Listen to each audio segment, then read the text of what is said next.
Sam, I got one for you real fast. We've been talking a lot about the wind. You've been out there. What do you do as a wide receiver to deal with the windy conditions that you can get out there? There's really nothing that I can personally do, any different than just, prepare like I do every other week, for a game.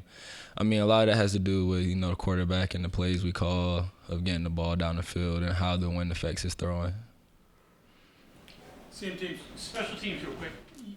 Obviously you're a gunner on the punt.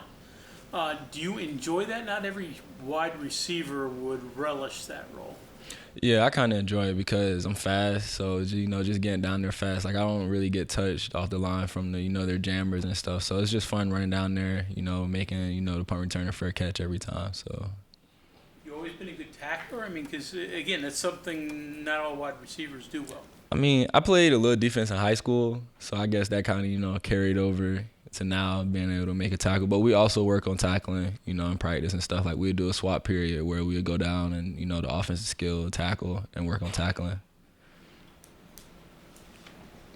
Wide receivers made a bunch of contested catches against Baylor.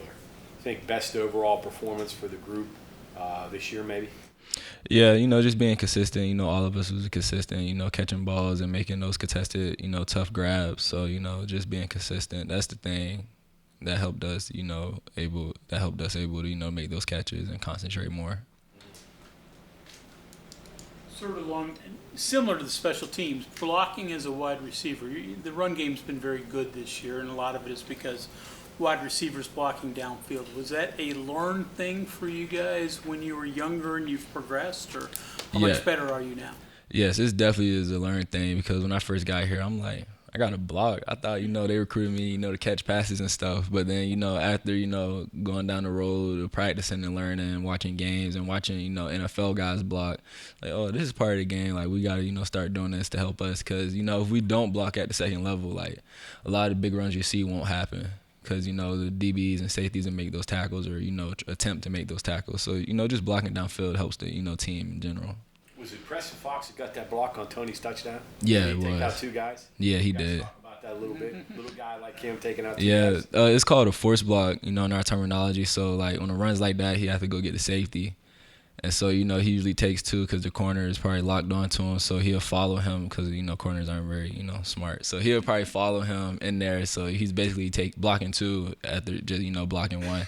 But that was a great block. He put his body on the line for Tony, and Tony scored.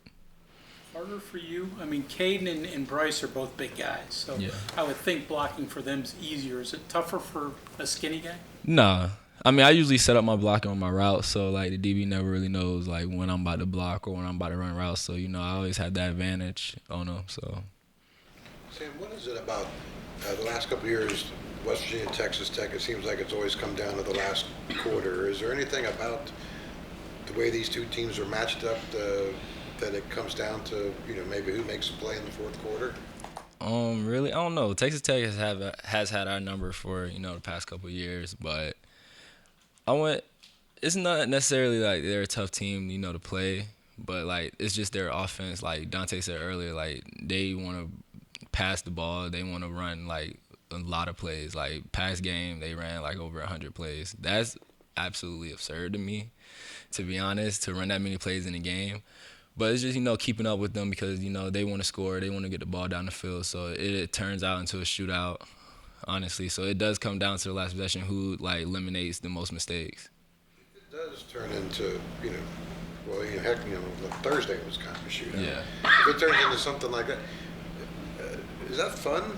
Yeah. Nerve-wracking? I mean, what's the... Nah, it's fun, to be in games like that. Because it's like, like your nerves all high, like you really don't know what's about to happen. But it's fun to me to be in those type of games because, it gets the crowd going, it's electrifying, keeps the players engaged. Because if it's a blowout one-sided, like players aren't going to be engaged as much, it's not going to be as fun, the energy's not going to be there. So I'm excited, honestly. You got to score every time you got the ball, yeah. Right? I mean, that's the thing, right? Yeah. Well, which we have done this year on offense. So it's going to be a fun one. You've been out to Lubbock. I asked Dante, I'll ask you, what makes it so unique to go out here and play in Lubbock? Really, probably their fans throwing tortillas, honestly. I always thought that was funny, like, for them, to go to the store and waste their money on some tortillas that they're just going to throw at us or on the field. But that's probably the most unique thing about going down there and playing.